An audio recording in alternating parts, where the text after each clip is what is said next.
Bem, queridos, então vamos pegar nossas Bíblias, né? E também vamos pegar o nosso livro Nascidamente e vamos abri-lo na página de número 59. Estamos tratando do capítulo 3 de Gênesis, em que fala acerca da queda do homem.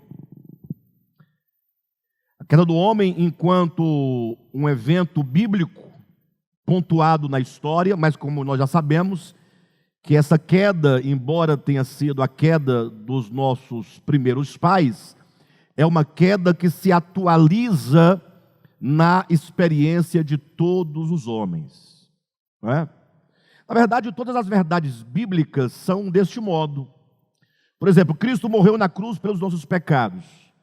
Então, aquele que apenas crê que Cristo morreu há 2000 anos por ele, e apenas acredita nisso, não tem em nada a sua vida mudada ou transformada. A morte de Cristo, atenção, ocorrida há 2000 anos, do ponto de vista de um acontecimento histórico, não tem o poder de mudar a vida de absolutamente ninguém. É estranho dizer isso, porque nós ouvimos a vida inteira que você acredita que Jesus morreu e tudo está resolvido, não é? Mas o que o próprio Jesus ensinou? Ele disse aos seus discípulos: ide e pregai o evangelho a toda criatura. Então, o primeiro ponto, o evangelho que anuncia os feitos e a obra de Jesus há 2000 anos, deve ser anunciado a nós. Primeiro ponto, nós ouvimos o evangelho, ouvimos a história que aconteceu no tempo, mas Jesus continua dizendo: ide pregai, né, a toda criatura, batizando-os. Ou seja, o segundo momento é o batismo. E o que é o batismo? Aí é que está a grande sacada, né, do aspecto orgânico dessa verdade. É que aqueles que ouvem o evangelho e creem no evangelho, na história das obras e dos feitos de Cristo, devem ser batizados. Não no rito religioso, embora o rito seja um símbolo e deve acontecer, mas a realidade espiritual do batismo é que aquele que ouve o evangelho e crê no evangelho, ele deve ser batizado na morte, juntamente com Cristo. E esta pessoa deve então ressuscitar juntamente com Cristo. O que significa isso? Que a morte de Jesus, histórica de 2000 anos, ela se atualiza na experiência daquele que ouve o evangelho, daquele que crê o evangelho.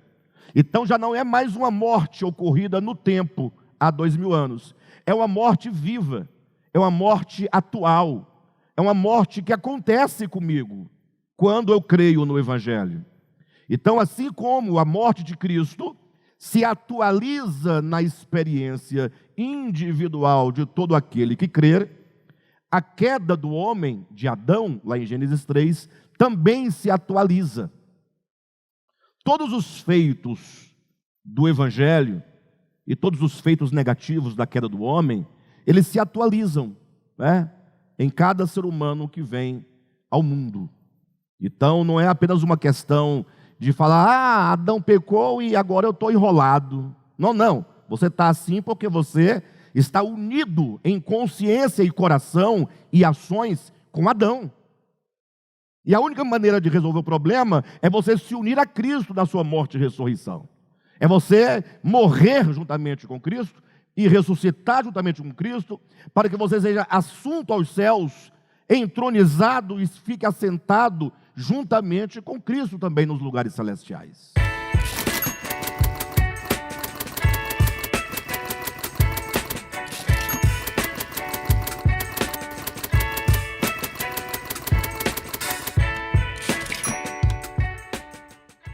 Perfeito? Então nós estamos falando da queda do homem, demonstrando, na verdade, qual é a natureza dessa queda. Então nosso grande desafio, nesse estudo, neste capítulo, é nós discernirmos o que de fato foi a queda do homem. Por isso, que na página 59, logo no primeiro parágrafo, aí antes das 3 estrelinhas, Nós lemos assim: para a devida compreensão da verdade revelada em Gênesis, no caso Gênesis 3, é necessária a aplicação de uma hermenêutica que responda a todos os questionamentos levantados pelo próprio texto em questão. Acompanhe-me. Então veja, falamos aqui de uma hermenêutica que responda a todos os questionamentos. O que significa isso? Queridos, uma certa ocasião, para vocês entenderem, um certo amigo, né? A gente fala amigo no sentido geral da palavra, que vinha eventualmente aqui, inclusive no DEVAP, e pastor das Assembleias de Deus. E ele vinha sempre, né, chegou até a assistir algumas aulas do Querigma presencial, e em um dado momento ele me disse o seguinte, falou: Alexandre, é o seguinte, eu fico olhando assim você pregar, você pega um texto bíblico e você traz umas explicações assim tão extraordinárias, tão maravilhosas, que eu fico me perguntando como você consegue perceber essas nuances no texto e que ninguém vê. Quando você fala, aí eu vejo. E eu queria que você, se pudesse, me ensinasse a ver essas coisas, a extrair essas coisas. E se você fosse gentil comigo, você poderia me ensinar. Eu falei: ensino na hora, perfeitamente. E vamos combinar uma coisa, eu falei para ele. Segunda-feira agora, você, quando der às 8 horas da noite, às 20 horas, você fala comigo no Zap e nós vamos começar a primeira aula. Né? Primeira aula.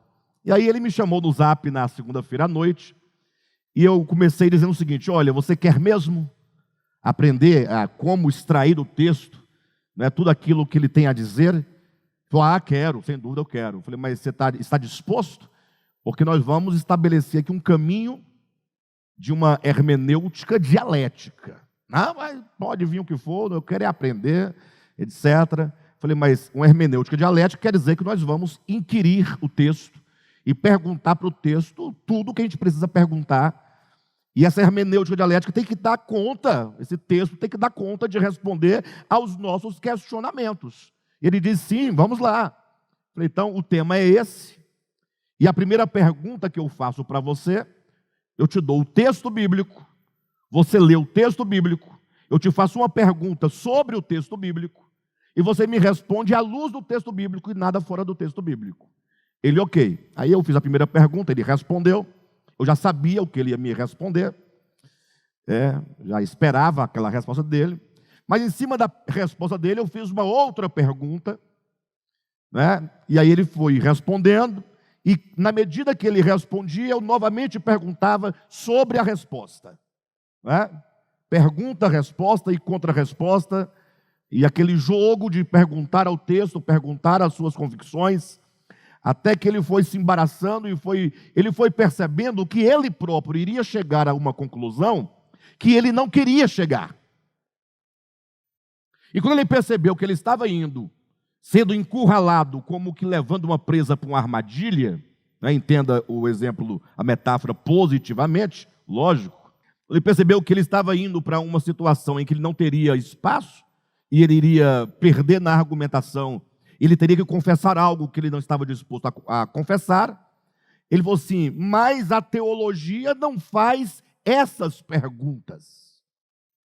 E eu disse: é por isso que você não chega a outra conclusão. Por quê? Porque você está preso num sistema de dogmas que não pergunta. Ou seja, você simplesmente ouve, aceita e não questiona. E olha, o questionar não é uma questão de se rebelar, não tem nada a ver uma coisa com a outra.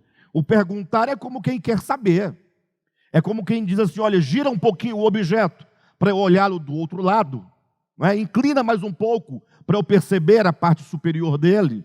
E aí você vai trabalhando essas questões para que o texto nos traga respostas necessárias e elucidativas. Por isso, falamos aqui neste parágrafo, primeiro da página 59, que precisamos de uma hermenêutica que responda a todos os questionamentos levantados pelo próprio texto em questão.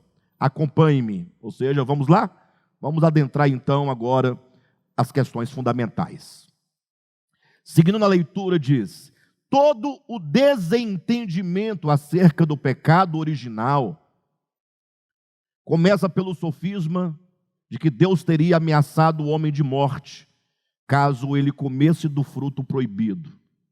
Alguns acreditam que Deus teria imposto ao homem a restrição de não comer do fruto da árvore do conhecimento, sob pena de sofrer castigo da parte de Deus, que não pode suportar o mal.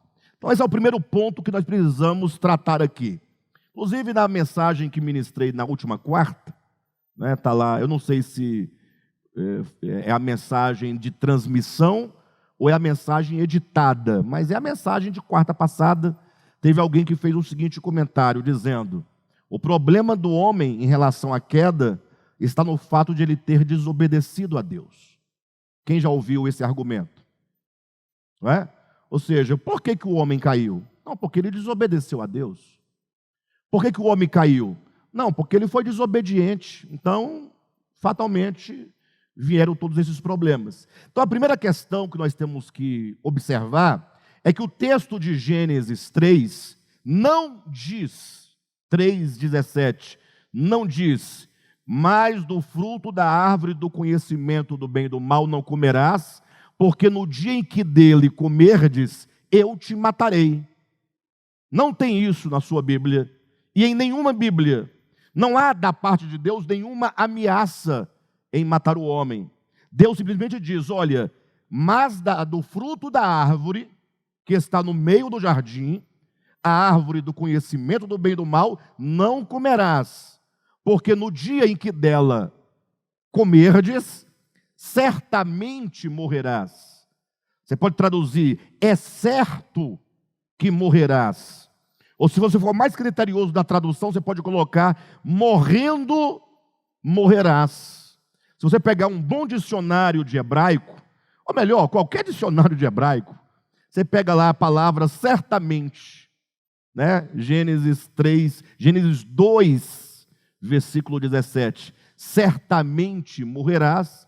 A palavra certamente é morrendo, é morrer. Então se lê literalmente: morrendo morrerás.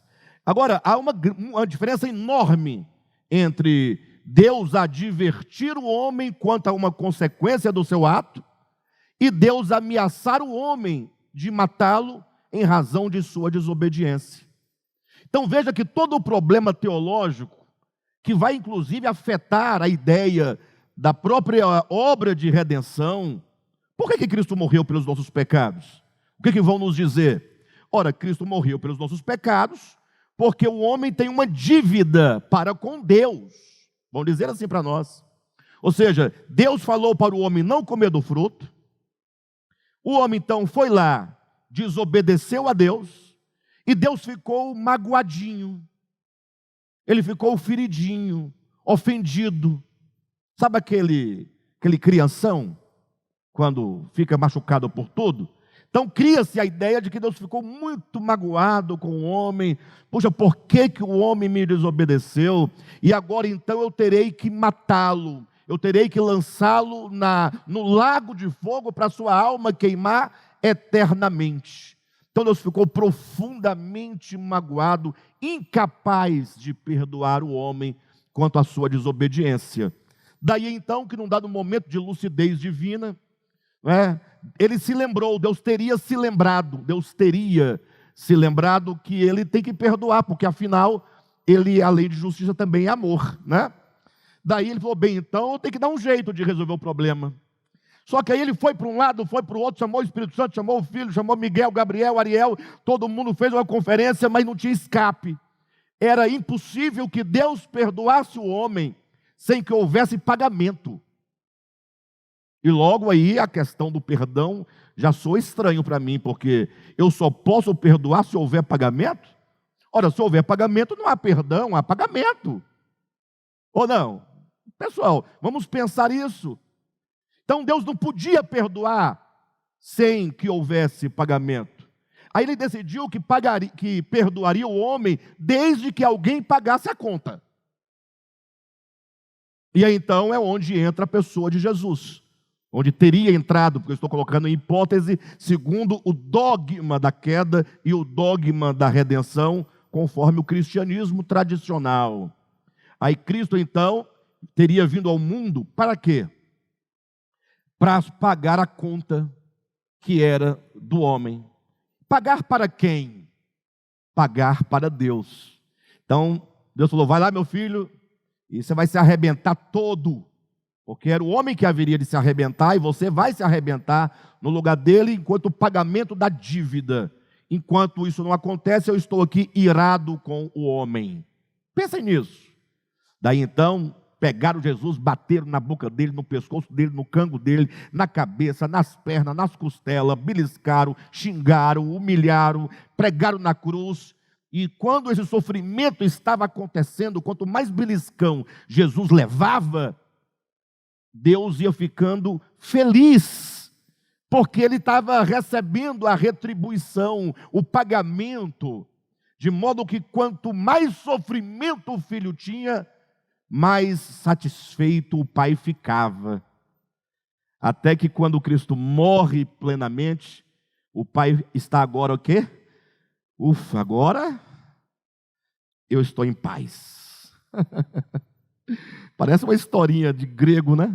Os gregos que tinham esse tipo de história, né? Que a ira dos deuses era aplacada somente por meio das hecatombes, por meio dos sacrifícios que se realizava.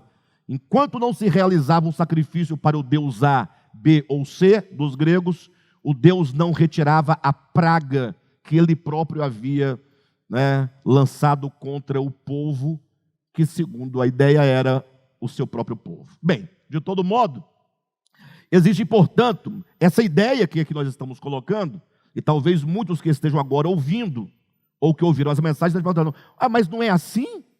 Eu aprendi a vida toda que era assim. Não, não é assim. Mas eu li na Bíblia. Não, você não leu na Bíblia. Você não leu na Bíblia. Você simplesmente recebeu, por tradição, uma interpretação da Bíblia que lhe passaram deste modo. Não é? Nós vamos verificar isso com bastante clareza. Talvez aqui nesse livro, eu imagino, né? Vamos falar alguma coisa, mas também na conferência vamos falar um pouco sobre esse assunto, para vocês poderem ficar impressionados com o amor de Deus. Como Deus é maravilhoso. Como Deus jamais se iguala a nenhum sentimento mesquinho da humanidade. Mas toda essa história que acabei de relatar, que diminui Deus e o rebaixa à condição de homem, homem zangado, homem ferido, homem incapaz de perdoar, homem que cobra salário, homem que traz retaliação sobre seus inimigos, tudo isso tem a sua raiz na ideia de que Deus teria ameaçado o homem, né, dizendo que se o homem comesse daquele fruto, não é, ele certamente sofreria a punição que o Deus justo e santo iria lançar sobre ele. Então começa toda a história a partir de um erro, a partir de um equívoco. Alguém vai dizer, não, mas o problema não está no fruto, o problema está na desobediência. Aí piora a situação, né? Porque ele vai dizer o quê? Que Deus teria colocado uma árvore no meio do jardim, e o que tem essa árvore? Não tem nada, é só um capricho divino, é um Deus que quer testar o homem. Ora, quando você vai comprar um carro numa concessionária, ou que seja um carro de alguém, já de segunda mão, você tem que fazer um teste no carro, não tem? Depois que você olhou o carro, você gostou, você viu o preço, agora eu vou dar uma volta no carro, fazer um teste aqui, um test drive no carro. Por que você faz o test drive? Por qual motivo? Para você saber se aquele carro de fato atende às suas necessidades. Ora, isso é para você saber se ele atende ou não, se ele suporta ou não o seu pé, enfim, é porque você não sabe. Então dizer que Deus teria colocado uma árvore no meio do jardim, apenas para testar o homem, para saber se ele comeria ou não comeria da árvore, é dizer que Deus não sabe, é que Deus não sabia que o homem comeria. E o pior, nós pregamos todos os dias, falamos toda hora, os crentes falam de boca cheia que o Deus verdadeiro é o Deus onipresente, onipotente e onisciente. Ora, se ele é onisciente, ele sabe de todas as coisas. Se ele sabe de todas as coisas, por que ele testou o homem? Ou melhor, testou não, por que ele tentou o homem? Porque bastaria que ele não colocasse nenhuma tentação, deixasse o homem livre, sem nenhuma ordem. Não, mas ele tinha que testar para saber até que ponto o homem seria obediente a ele. É a mesma distorção da leitura de Gênesis capítulo 22. Quando, ao ler esse texto, alguns vão dizer, ou vão entender no texto, que Deus estaria testando a fé de Abraão. Né? Que Deus manda Abraão matar o seu filho para saber até onde Abraão iria. Né? Aí Deus não sabia? Então Deus não é Deus de testes, nem de tentações. Deus não é tentado pelo mal, e Deus a ninguém tenta. É o que está lá em Tiago capítulo 1. Deus não pode ser tentado pelo mal, e Deus a ninguém tenta. Então nós começamos aqui, agora na leitura desse livro, a entrar num primeiro problema, né? Quando diz aí no parágrafo 2, todo o desentendimento acerca do pecado original. Então nós começamos aqui asseverando que existe um desentendimento desse tema. Ou seja, o que se diz e o que se sabe sobre a queda não é um pensamento correto, não é um conceito correto, não é um entendimento, é um desentendimento, porque afasta as pessoas da verdade. Todo desentendimento acerca do pecado original começa pelo sofisma. Por que sofisma? Sofisma é uma meia-verdade. Sofisma é uma mentira vestida de verdade. Né? É quando você fala uma mentira, mas você pega as roupas da verdade e veste a mentira, e você consegue ver verdade, mas não consegue ver a mentira que está por detrás daquela roupagem. Não é? No sentido de que, quando você lê o texto, poxa, Deus disse que se comerdes da árvore do conhecimento do bem e do mal, certamente morrerás. Você fala, tá aí, Deus está dizendo que vai morrer. Mas é um sofisma, porque a pessoa que ensina esse texto e ler esse texto, ele não diz que o texto não traz nenhum tom de ameaça, mas o texto traz um tom de advertência. Seria mais ou menos assim, não é? A Jane, minha esposa, ela gosta e fala que o sonho dela é pular de paraquedas, né? Eu falei, isso é uma loucura, eu não tenho essa coragem. Eu estou muito bem aqui embaixo, onde eu estou, está tudo bem, né? Pode até cair um avião na minha cabeça, mas é mais difícil, né, do que eu pular, despencar lá de cima, aventurando, uma loucura. Né? Aí eu falo, filha, mas você sabe que o paraquedas pode não abrir? E se ele não abrir e você pular, certamente você vai morrer. Ou não é certamente? Vai morrer. Pula aí de 2.000, 3.000 pés e com ele fechado para ver se você vai sobreviver. Então, eu estou ameaçando? Eu estou advertindo, olha, essa atitude sua pode produzir isso. No caso da Jane, eu estou falando que pode. No caso de Deus, ele tem certeza, ele diz, se você comer da árvore do conhecimento, é certo que morrerás. Morrendo, morrerás. Não há nenhuma ameaça da parte de Deus.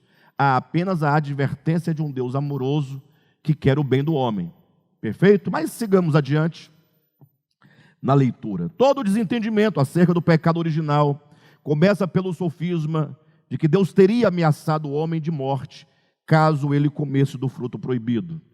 Alguns acreditam que Deus teria imposto ao homem a restrição de não comer do fruto, a restrição de comer, né, do fruto da árvore do conhecimento, sob pena de sofrer castigo da parte de Deus, que não pode suportar o mal. Ou seja, alguns conferem a Deus a disposição de punir o homem caso o homem lhe desobedecesse.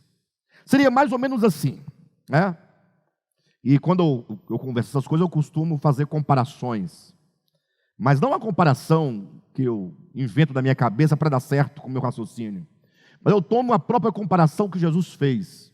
Jesus falou em certa ocasião assim: olha, se vós que sois maus, sabeis dar boas dádivas aos vossos filhos, agora você imagine o Pai Celestial, que é bom. Ou seja, ele está dizendo assim, para você entender um pouco da bondade de Deus, o Pai, basta você olhar para a bondade, ainda que pequena, dos pais humanos, que são maus em seus corações. Ou seja, se o homem sendo mau, ele exerce bondade para com o filho, então o Deus que é todo bondoso, jamais poderia praticar o mal contra os seus filhos, sim ou não? Então ele está dizendo, quer compreender um pouco a bondade e o amor de Deus? Olhe para um pai humano. Então olhe para você, seria mais ou menos assim o que dizem acerca de Deus. Você é um pai, você tem um filho, um casalzinho de filhos, um hominho e uma menininha. Eles estão ali entre a idade de 5, 6 anos de idade, entre 6 e 7 anos de idade.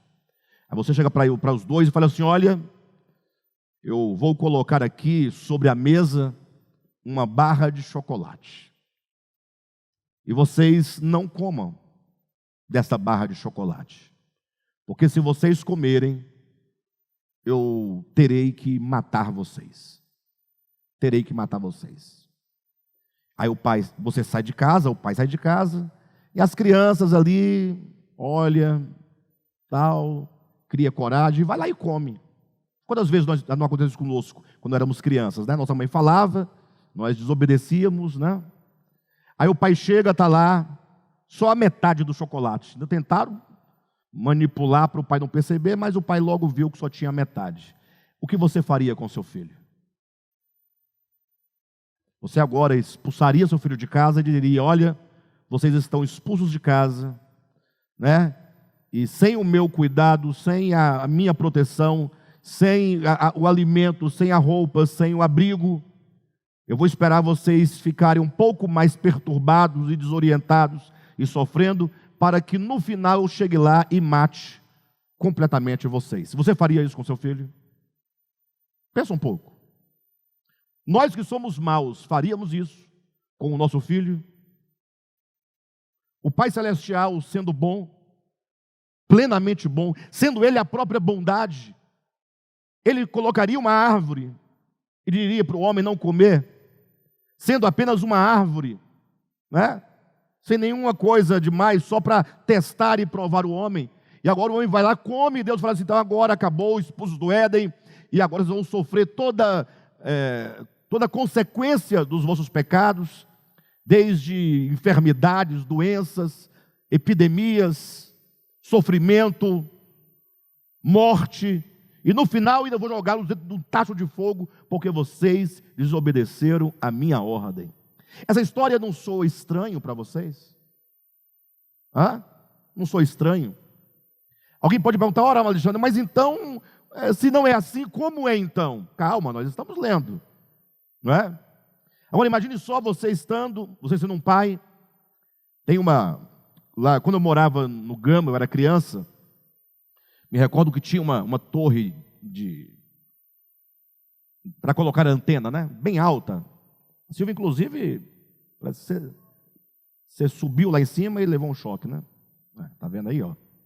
Então, imagine só, tem uma torre dessa de televisão na sua casa, e o pai diz assim para o filho, olha filho, não suba aí, porque se você subir, você cai, se você cair, você pode morrer, inclusive.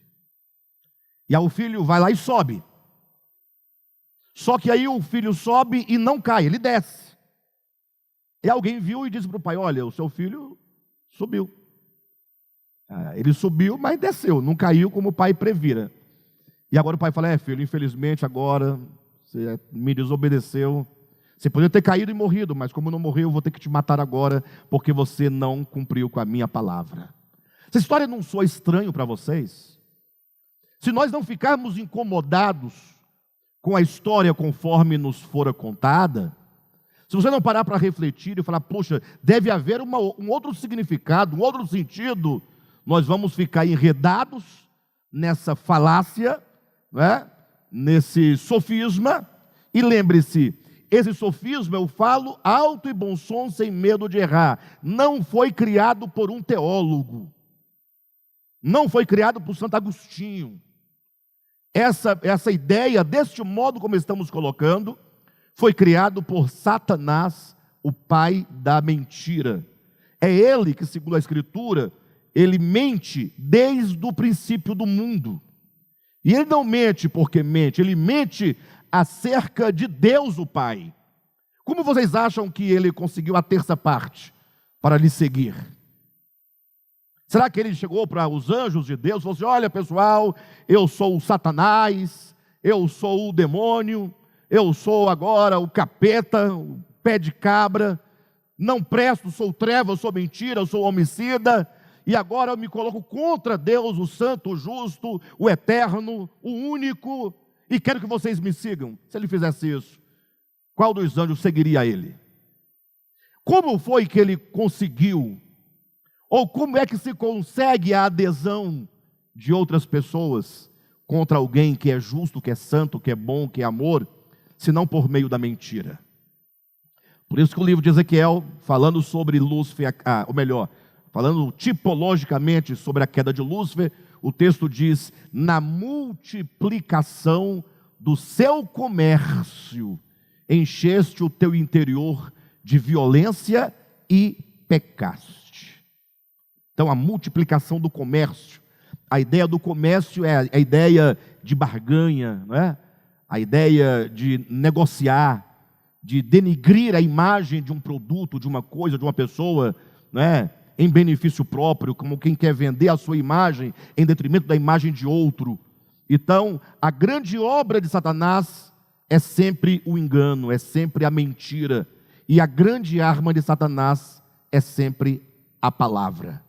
Por isso que lá em Gênesis 3 você vai encontrar, disse a serpente à mulher, e a mulher disse à serpente, e tornou a serpente a dizer à mulher. Ou seja, Satanás não chega com um revólver na sua cabeça, com uma espada no seu pescoço, não, é só conversando, e criando em você uma falsa imagem de Deus, para que você duvide de Deus, para que você comece a duvidar de Deus e a cultivar no coração sentimentos contrários a Deus, para que você, desconfiando de Deus, abandone a Deus e siga Satanás nos seus propósitos. Então, a afirmação de que Deus é mau, de que Deus agiu com perspicácia, né? Agiu com... E aí, qual é a palavra? Com egoísmo, sim. Com malícia, não é? Essa é uma maneira de as pessoas falarem assim, poxa, se Deus é assim, e eu que sou mau não sou assim, fica difícil você servir a esse Deus. Não será por isso que tem muitos que não querem servir a Deus? Hoje, muitos ateus e agnósticos. Será por isso que aqueles que dizem servir a Deus, na verdade não o servem, mas fingem servi-lo, porque estão numa relação e num jogo de interesse? Se eu não servir, ele me mata. Se eu não servir, eu não ganho a cidade santa, a cidade de ouro. Se eu não servir, eu não sou salvo. Ou seja, quem é capaz de conhecer a Deus e amar a Deus pelo que Deus é, e porque o conhece e o ama, se entrega voluntariamente a Ele? É o caso de Maria Madalena. Maria Madalena, dentre todos os discípulos de Cristo, quando você lê os evangelhos, foi aquela que mais amou o Senhor e que tem a história mais linda, inclusive com Cristo, a ponto de Jesus falar, num dado momento, que onde o evangelho fosse pregado em todo o mundo, seria contada a história daquela mulher. E daí que você ouve o evangelho sendo pregado no mundo e você não ouve a história de Maria Madalena. E Jesus falou que seria contada a história dela onde o evangelho fosse pregado. Mas não é que contaria a história dela, mas que quando e onde se prega o Evangelho é sempre uma história de amor. Alguém que amou, né, muito, amou desesperadamente o pecador. E quando esse pecador se viu amado e acolhido pelo amor, agora é incapaz de não amá-lo e de não se entregar e viver para ele. Isso é o Evangelho. E, portanto, onde o Evangelho é pregado, essa história é contada. A história de um Deus que se entrega pelo pecador, e o pecador agora que passa a amá-lo e, portanto, a segui-lo movido única e exclusivamente pelo amor. Queridos, mas que tristeza. Estou falando isso aqui, mas, puxa, nós temos uma longa experiência de igreja, né, queridos? Tanto de onde nós viemos, de outros ministérios, quanto desse próprio ministério nosso. E nós vemos que a grande, maior dificuldade nossa é compreender o amor de Deus e, sendo ganhos pelo amor de Deus, servi-lo pelo amor. Sabe o que acontece quando as pessoas descobrem o amor de Deus? Elas o abandonam. Abandonam o seu corpo. Abandonam a comunidade. As pessoas passam a viver para si mesmas, porque falam, não, Deus me ama, então está tudo certo, Ele me ama, então, Ele não vai me matar, Ele vai me salvar, tal, né? E isso é estranho, porque talvez seja por isso que existem tantos pastores, inclusive tem um aqui em Brasília, que misericórdia, ele vive esbravejando maldições em nome de Deus, até pedindo a morte de pessoas, em nome de Deus, pedindo a morte, e dizendo, você não pede a morte do fulano, porque você não conhece a Bíblia. Aí vai buscar texto na Bíblia para dizer que Deus tem que matar, porque Deus é justo. É uma pregação de retaliação, de ódio, uma pregação de ira, de cólera, de maldade, nada de amor, nada do Evangelho verdadeiro de Deus. Então, nós precisamos ser ganhos, nós precisamos olhar para esse Deus e vê-lo cristalinamente, o seu caráter de amor, de bondade, de graça e de misericórdia. Amém? Vamos seguindo na leitura. Então, o próximo parágrafo, página 59. Tal entendimento, que entendimento? Que Deus teria ameaçado o homem, e que Deus, por não poder suportar a desobediência do homem, teria ameaçado de matá-lo. Tal entendimento faz de Deus um ser caprichoso e mau. Caprichoso por quê? Porque teria imposto ao homem algo sem nenhuma significância, um mero fruto de uma árvore, somente para testar sua obediência. Vocês não acham, não? A árvore está lá, não quero que você coma. Por que não? Porque não é para comer. Eu não quero que você coma da árvore. Mas e se porventura ele, por ser fraco ou frágil e comer? Não interessa, eu não quero que coma. Então é um Deus caprichoso, não é? É um Deus caprichoso. Agora imagine vocês que as pessoas querem de todo modo achar uma explicação para a coisa. Aí teve alguém que dissesse o seguinte, inclusive foi um grande homem, um grande intelectual, não vou lembrar agora exatamente o século em que ele nasceu, mas foi, salvo engano, o G.H. Pember, nas eras mais primitivas da Terra, salvo engano, tá? Ele diz que aquela árvore representava o dízimo. O dízimo. Aí vocês já entenderam tudo, né? Ou seja, quando você trabalha, você tem o seu salário de 100%, 90% são todas as árvores do jardim. Pode comer livremente. Os 10% é a árvore que, se você comer, morrerás. Então está resolvido, não tem nem mais o que discutir, porque é algo extraordinário. Mas tem de tudo, né, pessoal? Mas, como diz, tal entendimento faz de Deus um ser caprichoso e mau. Caprichoso porque teria imposto ao homem algo sem nenhuma significância, um mero fruto de uma árvore, somente para testar a sua obediência. Mal, porque sabendo que o homem comeria do referido fruto, pois Deus é onisciente, ainda assim teria imposto inexorável sentença apenas para ter o pretexto de matá-lo depois de tê-lo criado. Ou seja, se Deus coloca uma árvore apenas para testar o homem, ele é o quê? Esse Deus caprichoso, ele tem um capricho. E mal por quê? Porque ele coloca uma árvore para testar o homem, ele sabe que o homem vai comer, e sabendo que o homem vai comer, ele então vai matá-lo, logo ele está com um pretexto. Ele cria o homem e fala, eu vou matar o homem, mas para matá-lo eu tenho que ter um pretexto. Então vou colocar uma árvore, vou obrigá-lo, vou proibi-lo de comer do fruto, eu sei que ele vai comer, e aí depois eu mato ele, então é só um pretexto. É só um pretexto, então seria mal. Então até agora, o que nós estamos fazendo aqui nesse livro, é apontando uma visão que nós estamos falando que é um desentendimento. É um erro pensar assim. Mas é assim que a teologia prega.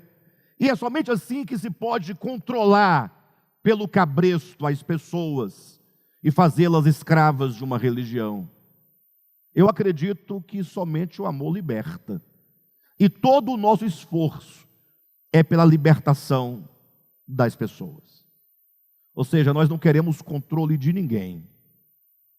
De ninguém. Se você ficar, vai ser uma bênção. Se nos ajudar, vai ser uma bênção.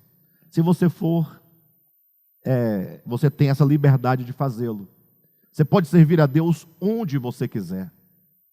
Você não tem que servir a Deus aqui, ou ali, ou naquela placa, ou naquela outra. É lógico que você deve servi-lo segundo o seu conhecimento, segundo o seu entendimento, tendo uma consciência pura e limpa diante de Deus. Você não deve servi-lo em qualquer lugar, você sendo constantemente tocado na sua consciência que aquele modo não está correto. Mas você não está preso a nenhum sistema, absolutamente, a nenhuma igreja, a nenhum homem. Você pertence a Deus. Então todo o nosso esforço é para que todos nós sejamos libertos e sejamos livres. E se for de nós servirmos a Deus, deverá ser em liberdade e em amor, porque somente esse serviço em amor é aceito por Deus. Qualquer outra coisa que não for pelo amor, você pode entregar seu corpo para ser queimado, você pode distribuir seus bens para os pobres, você pode falar em língua, você pode profetizar, você pode fazer o que for, sem amor nada nós seremos, né? Então tal entendimento faz de Deus um ser caprichoso e mau. Caprichoso porque teria imposto ao homem algo sem nenhuma significância, um mero fruto de uma árvore, somente para testar sua obediência.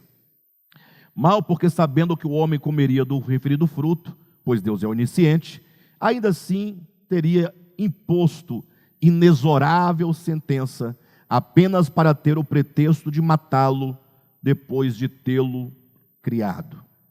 Ora, como pode aquele que é amor armar semelhante cilada para os seus filhos? Não seria uma cilada, pessoal? Em nome de Jesus, abra o coração, não é? Algumas pessoas ouvindo isso podem pensar que nós estamos falando mal de Deus, mas nós não estamos falando mal de Deus, nós estamos aqui em defesa do caráter de Deus. Nós estamos dizendo que quando falam isso acerca de Deus, ou quando contam uma história que faz surgir diante de nós essa imagem de Deus, de um Deus mau, de um Deus malicioso, de um Deus que arma de seus filhos, nós estamos dizendo que isso está errado. Nós não estamos nem contra Deus, nem contra a Escritura.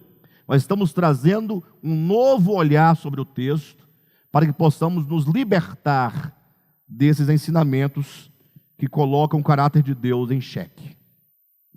Ora, como pode aquele que é amor armar semelhante cilada para os seus filhos? E porventura não serviria para o próprio Deus o mandamento de não pagar o mal com o mal? Então nós estamos trazendo alguns questionamentos. Primeiro, né? Deus sendo amor, Ele armaria semelhante cilada contra seus filhos? Qual cilada? É tipo um engodo, eu vou colocar uma coisa aqui, eu chamo a atenção do homem, eu sei que ele vai comer e em seguida eu mato. Ele armou a cilada. A árvore do conhecimento do bem e do mal teria sido, nesse entendimento, uma cilada. Aí fazemos outra pergunta, porque cada pergunta nos leva a refletir. Primeira pergunta é: o amor armaria semelhante cilada? Aí você tem que pensar. Segunda questão: e porventura não serviria para o próprio Deus o mandamento de não pagar o mal com o mal?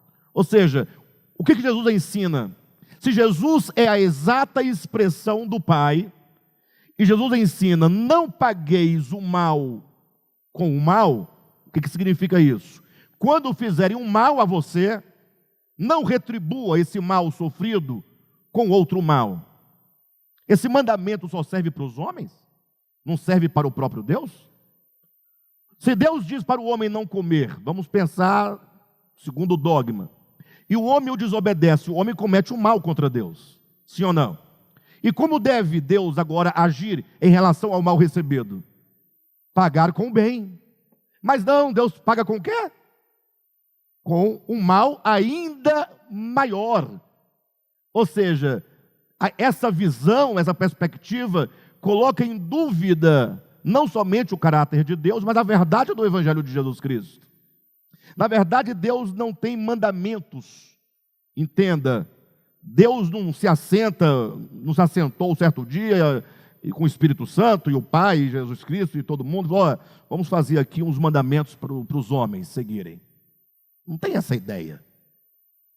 Mas a Bíblia tem os mandamentos, né? Não pagar o mal como é um mandamento. Na verdade, esse mandamento não é um mandamento forjado por Deus para o homem. É um mandamento enquanto o reflexo daquilo que o próprio Deus é. Ou seja, Deus não pode pagar o mal com o mal. Deus não paga o mal com o mal. Então, Ele nos convida a sermos como Ele. Ele nos capacita, mediante a sua própria natureza em nós, a sermos como Ele. A prova do que eu estou dizendo é Mateus capítulo 5, versículos 40 a 45, quando Jesus fala assim: olha, ouvistes o que foi dito aos antigos, olho por olho, né? Ou melhor, desculpe-me, ouvistes o que foi dito aos antigos, amarás o teu próximo e odiarás ao teu inimigo. Eu, porém, vos digo, amem os vossos inimigos, orai pelos que vos perseguem, para que vos torneis filhos do vosso Pai Celeste. Ou seja, ele está dizendo que o filho do Pai Celeste, porque é filho, e porque sendo filho tem a natureza, e entre aspas, o DNA do Pai, ele age para com os inimigos como o Pai age. Como é que o Pai age? Ele dá o sol e a chuva, a bons e maus, a justos e a injustos, indiferentemente. Não é aquele Deus que fala assim: olha, eu não vou dar o meu sol para aquela turma ali, porque não dá. Você imagine só se Deus, por um dia, por um único dia, desse os seus poderes de abençoar com o sol e a chuva, com o ar que respiramos, para você, na mão do Aldair. Aldair, por um dia você vai distribuir o ar que todo mundo respira, o sol e a chuva, a seu critério. Imagine só se eu, Alexandre, recebesse de Deus esse poder. Alexandre, amanhã, dia 17, quinta-feira, a partir de 0 hora de hoje, a 0 hora de amanhã, 24 horas você vai estar com o poder. Você vai dar o ar para quem você quiser. Tinha muita gente. Eu não ia retirar de todo, não, porque o Senhor já me ganhou um pouco. Eu ia deixar o camarada meio sufocado, né? Só para ele ficar esperto, entendeu? Vai puxando devagarzinho, deixa só 30%. 40%. Ele tem que... E eu de longe olhando, é para você ficar esperto, né? Imagina só Deus olhando para os candomblecistas, todo de branco, guia, turbante, Exu, não sei o que e tal. Deus não vai receber nem o sol e nem a chuva. Porque se dependesse dos crentes, eles não receberiam nem o sol nem a chuva. Se dependesse dos evangélicos, nenhum candomblessista receberia nem sol nem chuva. Fala a verdade. Fala a verdade. Por isso que você não é filho do Pai Celestial, seu crente, evangélico, pastor. Porque o Pai Celestial, Ele dá o sol e a chuva a maus e bons, e a justos e injustos. E eu não estou nem levando em conta o que é justo, o que é injusto, e nem o que é bom e é mal. Eu estou trabalhando num conceito dogmático que os crentes têm de mal e bem. Eu estou totalmente fora. Perfeito? Do conceito real de justiça e injustiça, de bondade e maldade. Todavia, o Pai Celestial dá o sol e a chuva para os ateus. Ateu rico, ateu bonito, ateu inteligente. Todos os dias come o pão que o Pai Celestial dá. Aí o crente fala o quê? Não, se fosse eu, o ateu não tinha que comer. Vocês acham que tinha que comer, pessoal? Fala para mim. Vocês acham que o ateu, quem é o pai, quem é que dá o pão de cada dia? Começa comigo aqui. Não é Deus? Aí o camarada diz que não acredita nele. Então se vira, tá aí. Pronto, é isso aí. Essa é a ideia. Você não quer Deus? Então, essa é a ideia. Aí Jesus fala, mas para que você se torne filha do Pai Celestial. E não é que você faz isso para se tornar filho. Tem que entender o que Jesus está dizendo. Ele está dizendo que sendo filho, e somente se apropriando da filiação, e contemplando a paternidade, e admirando a paternidade, e tomando para si esse Pai Celestial, se entregando como filho, é que você será capaz de fazer o que ele realiza. Amar os inimigos, amar o bom, amar o mal, amar o justo, amar o injusto, e esse amor é incondicional. Então não é um mero mandamento arbitrário de fazer ou não fazer. Todos os mandamentos são um reflexo do próprio ser de Deus. Deus coloca para nós aquilo que Ele é. Então, quando é dito, não pagueis o mal com o mal, não é um mandamento arbitrário, é Deus dizendo, olha, a natureza divina não paga mal com mal. Portanto, você, participante da natureza divina, não paga mal com mal. Essa é a ideia. Então, a pergunta é, não seria, porventura, o mandamento de pagar o mal com o mal também para Deus? Lógico. E por que nós dizemos que Deus não paga o mal com o mal, mas no domingo seguinte estamos dizendo que Deus pagará o mal pelo mal que os homens praticam contra Ele? Essa é uma grande contradição. É uma grande contradição. Então, veja o quanto precisamos rever os nossos conceitos, né, queridos?